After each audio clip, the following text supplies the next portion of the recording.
Hi everyone, welcome to another video. Now, I thought I'd go through what's happening with the Civic Coupe in this particular video because it has been a while since I've done a modification on it. The reason for that is the crap weather. For those of you that watch my videos outside of the UK, welcome obviously, but we did receive an amber weather warning here in the UK for rain. Now, we get a shitload of rain anyway in the UK. An amber weather warning for rain means we're going to get a fucking shit ton of rain. So as you can imagine, it's not been the best for working on my drive and trying to do modifications to my car. If you're new to the channel, then please consider subscribing and give the video a thumbs up if you like it. Obviously, it's going to be a channel hopefully that does see this get modified in the very near future. Now, it's not a question of how many parts I've got for the car. Trust me when I say it, I've got parts coming out of my ears for this particular car at the moment. Everything from, I've got a 421 manifold, a genuine Fujitsu manifold for the car, so that's a Mugen manifold, decat, 62mm throttle body, a few other bits. I've also got a set of seats for this particular car to go on it. I've got a gear knob, a gator, a short shifter, I've got some speakers in it as well. It's got a Pioneer head unit already. You know, the list goes on for interior parts. Exterior parts, got LED lights. I've got, what else have I got to go on it? I've got an EK9 grill, EK9 clear side repeaters, a DC2 rear wing. And I do eventually want to go full hot boy, full send, full body kit for this car.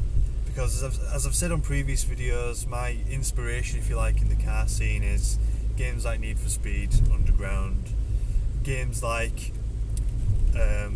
Midnight Club, films like Fast and Furious obviously.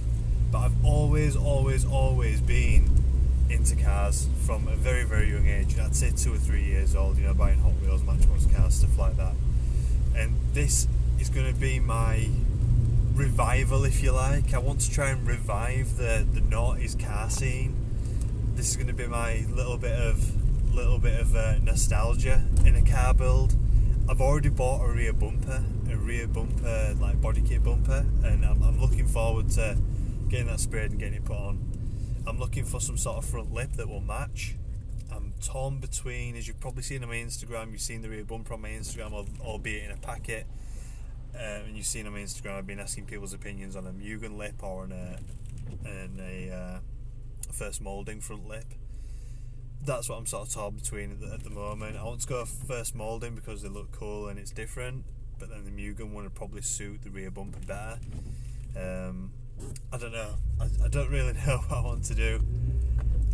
But what I will say is that I don't think it's going to take long for the car scene to revert back to body kits, underglow, oversized wheels, that sort of stuff, the more hot boy sort of stuff. And you don't have to look far to see it's already coming back, to be fair. I mean, I've been at local car meets where there's been underglow on cars. I definitely am going to be putting underglow on the Civic. NOS is definitely a thing as far as good quarter-mile times are concerned. Who wouldn't want to put NOS in a Civic? It's just one of those things. It's like they go together almost too well.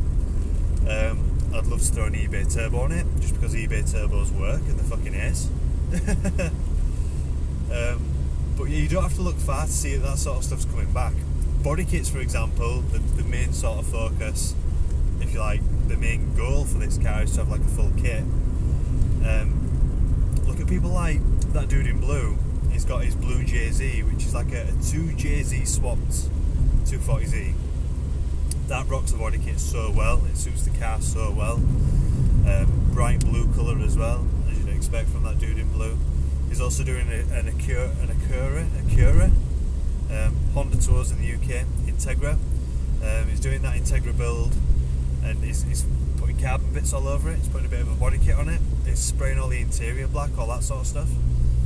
So, interior mods, body kits, big wheels or body on, Dustin Williams, his WRX, his Evo, You know, he's also got a Civic SI, Mugen one at that, which has got the Mugen kit, Mugen wheels.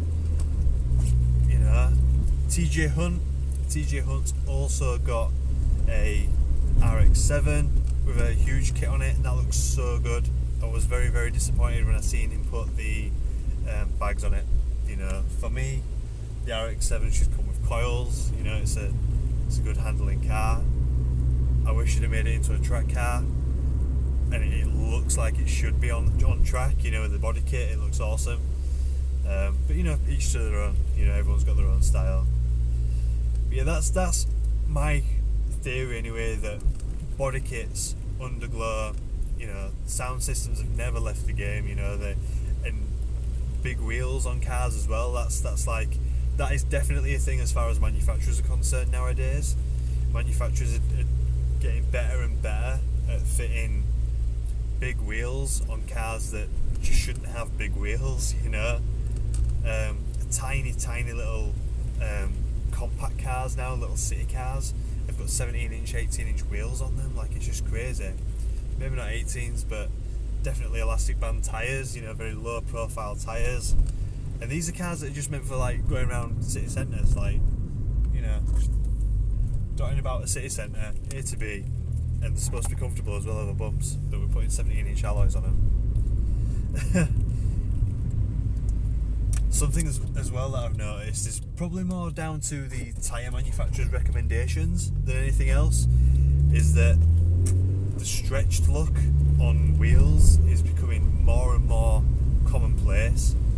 A very, you know, small amount of stretch on the tyres for you know, very wide alloy wheels is a thing now, even out of the factory.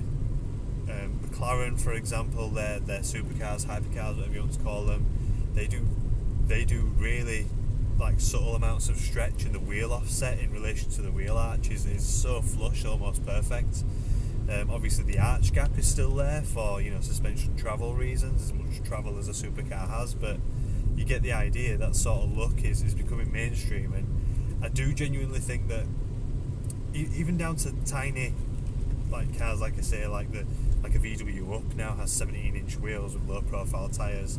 The new Civic Type R has quite a lot of tyre stretch. So I do think it's becoming more and more mainstream, and I think it's got the noughties sort of tuner era, if you like, to thank for that. There's some really cool cars that I see on a daily basis that just give me a proper throwback to them sort of times, as well as like games and you know, films. There's a bloke actually who lives in the street down here that has got a Celica near my house. He lives near my house. I'm dying to knock on his door and say, can I do a review of it? Can I just take photos of it? You know, like, but it is a proper spec rejected like show car from back in the day, probably an ex-show car, no doubt. And his car is absolutely pristine. It's like in a candy red metallic, you know, like OTT on the metallic as well. Such a high sort of pearl in it, and it looks mint. It's got a full interior build, loads of custom interior pieces, speakers everywhere with the door cards, you know. It looks really, really cool.